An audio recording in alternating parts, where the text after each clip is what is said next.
This absolute value inequality, we want to first of all split this up into its positive inside function and its negative inside function. So the domain for when it's positive is when the inside is going to be greater than 0. So x is going to be greater than or equal to 2, or x is going to be less than or equal to negative 2. And that will give me a positive value inside the absolute value. And so we don't need to change the sign of the absolute value.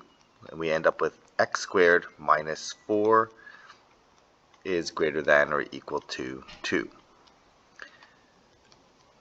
I'm going to just make this equal to 0 so I can visualize what I'm dealing with here. This is a parabola that's facing up. It's going to have roots at root 6 and negative root 6. And I want the part of this which is greater than 0. So that's going to be the part above. So we're talking about this section on the number line. Less than root 6 and greater than positive root less than negative root 6 and greater than positive root 6.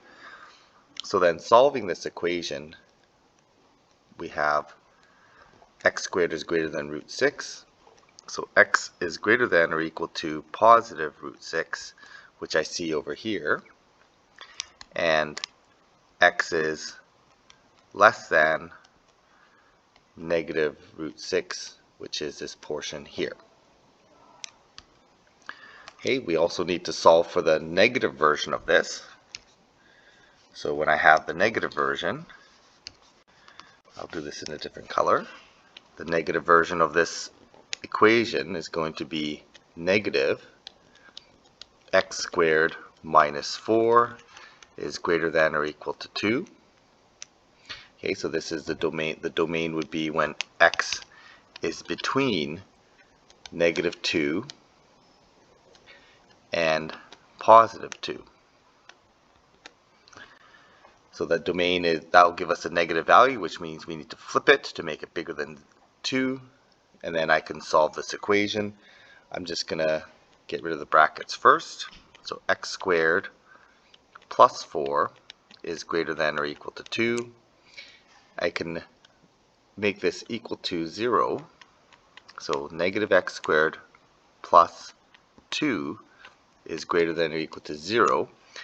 So this allows me to kind of see what part of the graph that I want. It's going to be an upside down parabola, and I want the part of this that is above 0. So the solution is going to be this between here and here. That's the part that's above 0. So solving this then algebraically, I get 2 is greater than or equal to x squared. I don't want to flip the sign. So then solving this, I get x is less than or equal to 2, or x is greater than or equal to negative 2. Okay, and that coincides with what I see on the graph there. So those are my algebraic solutions to this. We can also think of the graphing solution, which I'll show next.